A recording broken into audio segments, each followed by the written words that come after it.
thought it would be nice as like a change of pace if rather than we talk about kind of in-depth gaming critiques, we just talk about some nice, fond gaming memories that we have.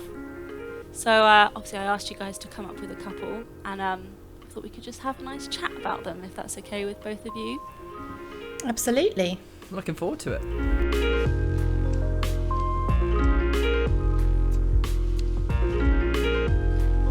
I'll offer mine up first, and we can decide whether it's... We're not going to do what we did in the other dialogue options, Ben, where we click things out of existence, okay? That's good. So if these stories aren't good enough, they can still exist in the world. But I thought I would go way back to, I don't know what year it was, the year 1999 maybe, where I got my PS1, which is arguably my first gaming memory, unless you count like Rugrats on the PC and Jolly Postman's Post Office and stuff. But when, for my birthday, me and my family went to Cornwall and they got me a PS1 for my birthday, and it came with Spyro the Dragon and Mickey Mouse Adventure, and it was just the best. It like blew my tiny mind. Mickey Mouse Adventure was like this side-scrolling game where you kind of go through all the different generations of Mickey Mouse, starting with like Steamboat Willie. And I don't need to explain Spyro because we all know what Spyro is. I guess we're all quite similar then, in that the PlayStation 1 was also my first console as well. Ah. And I vaguely remember getting it one Christmas. I think it must have been around 1997, but I can just about remember, like, I got Rayman with it, and I also got there was this old demo disc, and it had like a demo for Cooler World on and a trailer for Metal Gear Solid, and I was obsessed with that trailer because it was this really cool game and it was nothing like I've ever seen before. And it's got the like the really tense music on in the background, and because it was a 15 rated game, my parents were like, no, you're 6 years old, you're not getting Metal Gear Solid. But I think like it's that sort of thing where you can sort of vividly remember the first time where you when you actually interact with a game. It just feels like there's that certain sense of like, oh, this is amazing. Yeah, I remember getting sort of Final Fantasy 7 because some boys at school had spoken about it, and it wasn't, at that age I wasn't reading like, gaming mags or I didn't really know anyone else that was a gamer apart from a few boys at school, and they were talking about Final Fantasy 7, so I think I asked for it for a birthday, and like I remember my whole family getting together to watch like the opening the sequence because we'd never seen anything like it, and it just absolutely blew my mind. It came on like I think 3 discs, and just I'd never experienced anything like it before. It was just such a big deal. But I do have so much as well for demo discs. I do have such fond memories of just demo discs being, because games were so expensive. I mean, they still are expensive, but when you're that age and you get like £10 a month pocket money or whatever, like the idea of actually buying a game is the sort of thing you get for Christmas and birthday. So demo discs were kind of how you got to try other things. A few years later, when I was actually working on Official PlayStation Magazine, it came full circle. I started playing a bit of World of Warcraft, obviously not on PlayStation, but so I was like, oh, this is amazing, and I managed to get an extra copy, and I gave that to my dad, who'd always dabbled in video games. Like he would play Tomb Raider on our PS1, and he was always interested in them, and it was World of Warcraft that really got him hooked. And I remember he really quickly surpassed me as well, because I was mainly playing console games then, and would just like dip in and out of World of Warcraft, whereas he just went full sort of guild member. He was I think he was in the PC Gamer Guild, actually, our sister site, and was just way ahead of me, like with massively leveled up. And so I was like, oh, we should actually play together, Dad. We should do some quests together. So I remember going in and just we'd agreed to meet in a certain place in the World of Warcraft magical lands, and I remember having to go in, and I think I was playing as maybe an orc, and I knew my dad was playing as like an elf, and I went in, and there was quite a few people stood around because we were meeting at like sort of one of the main hubs of one of the lands, because we'd both decided on a land that we hadn't sort of spent a lot of time in, so we could do some of the easier quests together. And I remember having to go up to a number of sexy blood elves and just be like, Dad? Oh, no. And finally, one of the sexy blood elf ladies did turn out to be my father. So, I love a you know. happy ending. Yeah, it's great. It's great. My father's a very heterosexual military man, and it's nice that he's exploring a different side of himself. And as we were playing, he was telling me that sometimes he does get chatted up by I assume other players who think he's the sexy blood elf is not the guise of a 50-year-old military man, but actually an actual woman. And he was saying sometimes players ask him to take his blood elf's top off and things like that. And I was like, oh Dad, this is amazing. This is a whole new world. And so we would do a few quests together, but actually, if anything, I think he got bored of doing stuff with me because he already had like lots of guild stuff he had to do, and you were holding him back. I was holding him back. So everyone, I guess, when you sort of hear the what are your sort of like favourite gaming moments, it's kind of hard to pinpoint a couple. I think one of the ones that has always stuck with me is so Rachel sort of brought up GCSEs earlier, and my parents were quite worried when I was going into my GCSEs because at the time I had a PS3 and I spent a lot of time on it. Naturally. Yeah, teenage boy, obviously. We're talking, this was a great era for games. So this would have been around 2007. So we're talking Call of Duty, Burnout Paradise, so Call of Duty Modern Warfare, I should say, Burnout Paradise, and GTA 4. And I made a deal with my parents, because at the time I would have been 16, and they were still relatively, like, I wouldn't say strict, but they were keen for me not to play too many games that weren't suitable for my age. And I was getting away with a little bit more at that point, because I was sort of like, I was 15 going into 16, or I might have just turned 16. And when I made a deal that when it came to staying at home to revise for my GCSEs, I give them my PS3 controller so I could focus on my revision. Turns out I found out you could watch The American Office online pretty easily while pretending to revise. But the deal was, if I did that, then I could get Grand Theft Auto 4 once I'd done my GCSEs. So I hadn't played games, I think, for like 6 weeks. And when I got round to it, got Grand Theft Auto 4, it was the first Grand Theft Auto I owned. And I think I must have spent 6 to 7 hours, like, just in that sort of, just in the starting area. I never played anything like it at the time. I'd played open world games, but there's a certain physicality to Grand Theft Auto 4 that always stuck with me. And the sort of way like people would ragdoll around, the soundtrack's incredible. Like LCD sound system, the Savvy Fav, like I just got completely swept up in that world. And I think obviously because it was one of the first 18 rated games they'd allowed me to play, I was very much like, this is adult gaming then, I'm an adult now. But I was always surprised, like, I know GTA 4 has a very weird reputation these days. For some people, it's a massive disappointment. For others, like, it's a bit of like a cult classic. But at the time, I just couldn't get enough. I genuinely, like, it blew me away. And I think there are some things Rockstar introduced in that, which I kind of miss. Like, the way characters lumber and move. I think Red Dead Redemption 2, like, takes that to an extreme. Like, characters are really heavy in that, and they do constantly like stumble around. But in GTA 4, like, there was like playing with the physics of that, while also like actually GTA felt like it was trying to tell a proper story in terms of like, Nico is somebody who's clearly getting caught up in stuff. The elements of it haven't aged well, but that like opening period for me of just being like completely lost in an open world, I can't remember a game outside of maybe the original Red Dead, like capturing an open world game, at least capturing my imagination in the same way GTA 4 did.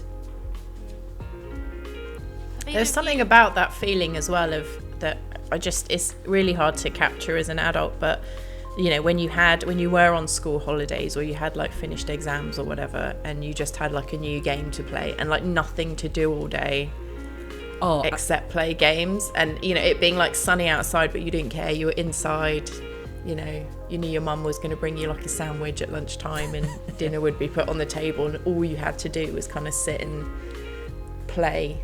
That was your only kind of responsibility. That was, you know, it's such a hard feeling to recreate as an adult, but I think that's I do remember those days. Yeah, that's the weird thing. There's always I always have a stock answer for when it comes to games at the moment, like too many games and not enough time. I think it does come from that period. Like there's a couple of games like in my college years and secondary school years, like Batman Arkham Asylum, Mass Effect 2, Red Dead Redemption, and it's those sorts of games where, as you said, like I just watched days like dissipate and just like kind of fade away because I was that sort of absorbed in them. Whereas these days I find it quite hard to like really stick with something for more than a couple of hours. Like real life is always nagging at me, like there's always some dishes to be done or a cat to feed, whereas like, you know, but then again, maybe that's just the sort of heady days of nostalgia where I could put on the old rose tinted spectacles and just remember not actually having anything to worry about. So my other probably one of my most delightful gaming memories is back when I lived in Bath and was on the official PlayStation magazine team. I started going to a new type of house party that I had never experienced in civilian life, which was it was quite common for some members of official PlayStation magazine and PSM3 and Games Master and just all this sort of future group of magazines. We would all get together as friends and have Singstar parties, which was just a normal house party, only the music was entirely provided by Singstar. And later on, you know, we would have a bit of Rock Band in there and a bit of Guitar Hero World, but really it really Singstar was the standout and the easiest for everyone to pick up, especially if we had sort of friends come along that weren't complete nerds, and it would just, you know, that's what we would do all night. And there was a few songs that were real kind of everyone had to join in with, which was Bonnie Tyler's Total Eclipse of the Heart was a big one. What a song. Yeah, I Would Do Anything for Love by Meatloaf. You would just have the entire room all singing together and having a really, really good time. And there was something about Singstar that was so much less stressful than real karaoke, I think because it sort of, you had the guide, so it would at least help you find the right kind of tone, and you could, you know, we would turn the mics way down and have the sound, the original sort of singing all the way up, so even the shyest people could sort of go up and have a sing without it being too stressful. And it was just absolute joy. It was completely, you know, what sort of all the gaming companies try to capture when they're doing sort of cheesy adverts and things, but it was just a bunch of friends and a bunch of music and just music from all kinds of eras and tastes. And, you know, like at one point everyone was doing, you know, Mr. Brightside, like people would jump on and want to do Nick Cave. There was always someone that insisted on trying to do one of the rap ones, you know. It was just really sort of, everyone would get, you know, increasingly drunk, all grabbing for microphones and shouting, and then you would sort of know when the night was dying off because you know, someone would perform a really maudlin ballad, or, you know, the Ship song by Nick Cave, which is a beautiful song but like not exactly a party starter.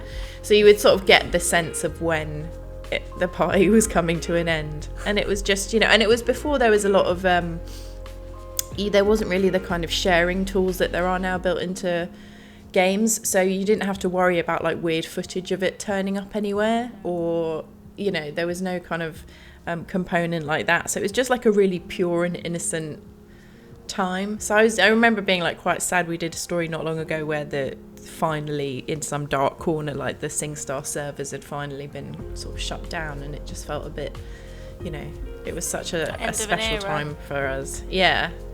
And, you know, there's so many amazing music games now, but I don't think anything's quite captured the same kind of innocent innocent fun of Singstar. It's interesting when you say about it being a lot less kind of intimidating than karaoke. So when I think about it, when I first went to uni, I made a few friends because one of them had Rock Band in his uni room, and a few of us got together and had drinks and played it together. And as someone who will outright refuse to sing anything in front of people, it doesn't matter how much you can pay me, but as a group of us, we did a Paramore song and I sang it, and there was no sense of like, I guess partly because people are all playing their individual instruments, there's no like all eyes on you, it's not intimidating, and there's a sense of everyone wanting each other to do well, so it didn't feel embarrassing that you were singing in front of people. It felt like we are a band, we are a proper band, and we want everyone to do well and get through this together. And there was just like a real like pure sense of like teamwork and achievement when you got a good rating on a song that you did. It really reminds me a lot of the first Christmas where everybody had a Wii, the Nintendo Wii. That was childish of me to laugh, sorry. But I remember because my mum always hosts like New Year's Eve house parties, and that year we all everybody had a go on Wii Sports, and it is a shame because I don't think those sort of like very tactile experiences you don't really get as much these days. Like you don't really get Rock Bands or Singstars or Wii Sports. Like Switch is bringing some of that back, but even then there's still a little bit of a barrier to entry there.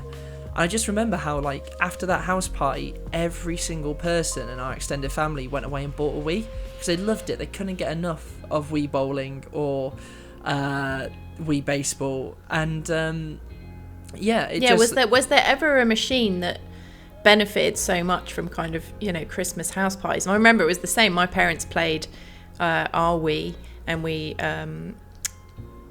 you know, that we'd got out to sort of show people, oh, you know, have a go on like Wii Sports and stuff. And my parents immediately went home and bought one, and they started having it when they had, you know, friends over. Their friends went and bought one. It was like a sort of infection that spread really quickly. Yeah. Oh god. When I got Assassin's Creed Odyssey a year or two ago, I got really obsessed with, and it's a massive game to decide you want to get your first platinum in, but I just got really obsessed with the idea that I wanted to 100% it, and it's partly just because it's a world that I really liked being in, and we sort of had this tradition where every Saturday we would go to the bakery, we would get cake, and then we would come back and we would play Assassin's Creed Odyssey just all day. But something I really like about when you know that you're gonna platinum something is that there's this air of, like back in the day when you would have guides, you'd have these paper guides to sort of talk you through bits of a game. There's just this air of like planning, which is actually really fun in my mind anyway, where you, especially if it's a game where you have to get lots of little things, there's collectibles, there's places you have to reach. There's a lot of like note taking, like, right, we've got this place, we'll go there next. And I had it a lot with Assassin's Creed Odyssey, I had it a lot with Horizon Zero Dawn, which is the most recent platinum I got, where, you know, there's things that it doesn't keep track of, so you have to knock down a lot of training dummies, and you have to find a lot of points to get the shield armor. And I just had all these notes on my phone where it's like, here's where I've been, here's where I have to go.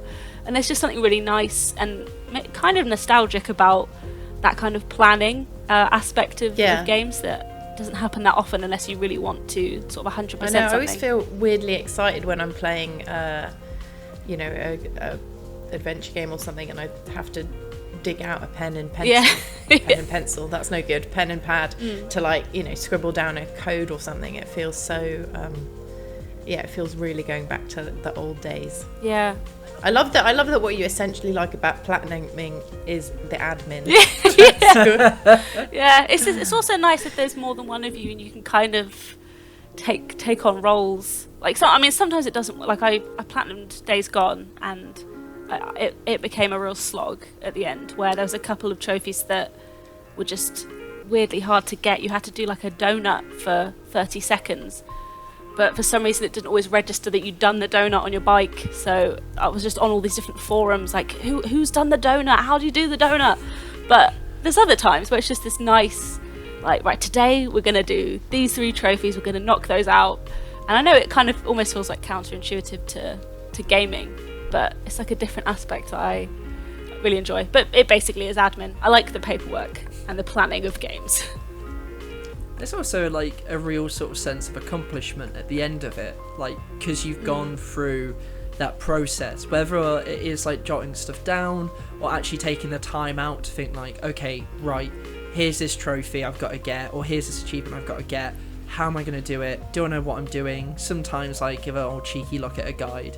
Because I remember with Spider-Man, I just enjoyed the game so much that I was desperate for just like anything else to do in it. Yeah. I'll do all the pigeons. Like, yeah, okay, I'll find the USB stick. But I think one of the weird things with that though is like, I don't know if you've had something similar, Ellen, but it's like a very sort of specific moment in time where it's like, I'm invested, I'm obsessed. And if you try and go back to it afterwards, it's like, it's bizarre. It's like a different place, isn't it? Yeah, it's like, oh, I love this. What happened? Why is time a constant that just keeps on like taking me away from all the things I became obsessed with at a certain window? Yeah. Like, I've got the Spider-Man DLC. I will go through it at some point, but I started it recently. I was like, yeah, I've got to relearn the controls. This is going to be difficult. Yeah, that's always my problem with DLC. I almost, unless it's available like really almost instantly, I find it really hard to go back to a world. Yeah, I think part of it is like, because I had the same thing with I think it's the Atlantis DLC in Odyssey, where, because you tend to play it in the order of you'll complete the main campaign and then you'll go and do the trophies that you need to platinum it. So there's almost this sense of you're not really aware that the story's over. That's what it's for me anyway, where I'll do the campaign, I'll do the things I need to get the trophies, and then it's stopped and I think, oh, I guess that's it. Like the world just feels emptier for having done that. So I felt the same. I haven't done the DLC for Assassin's Creed, and I'm kind of kidding myself. I don't think I ever will, really. There's something about being back in a big gaming, an open world, where you've done everything, that just makes it feel sort of weirdly empty. Yeah. And, it kind of calls to attention the fact, it is artificial. It is a game. Like there is a certain point where it's like, and that's it. Like these are just zeros and ones. Life will move on. And I think like, sorry, that's really bleak. And on that note, goodbye.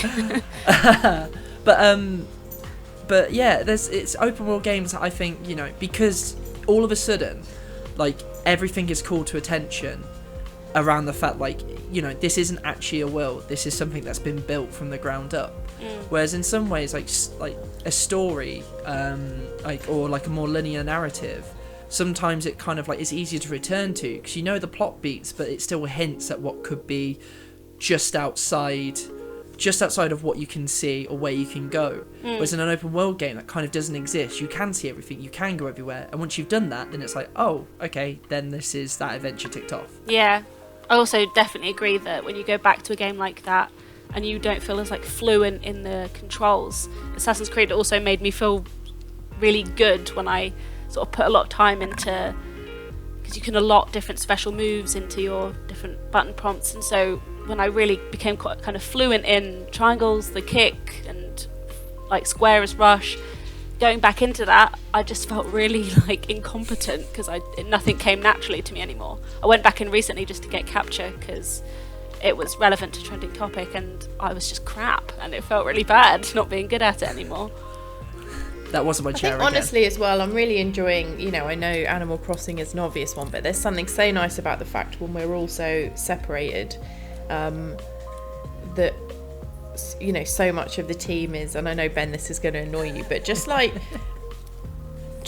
knowing everyone's obsessed with the same game at the same time, and, even though we are all on different time zones, so we actually haven't, spent as much time on each, hanging out on each other's islands as we might do if we were all in the UK. But just that sense of like everyone knows what you're talking about when you come in and go like, oh, I never managed to get the stringfish, I just want to die, and all this stuff. Just having everyone kind of experiencing a similar thing all at once and having that common ground. And it happens quite a lot on Games Radar. You know, there'll be a time when different groups of the different groups within the team are kind of playing different things and are obsessed with different things, and it's just really nice. It's nice to have that kind of connection and see someone else online playing the same time as you, and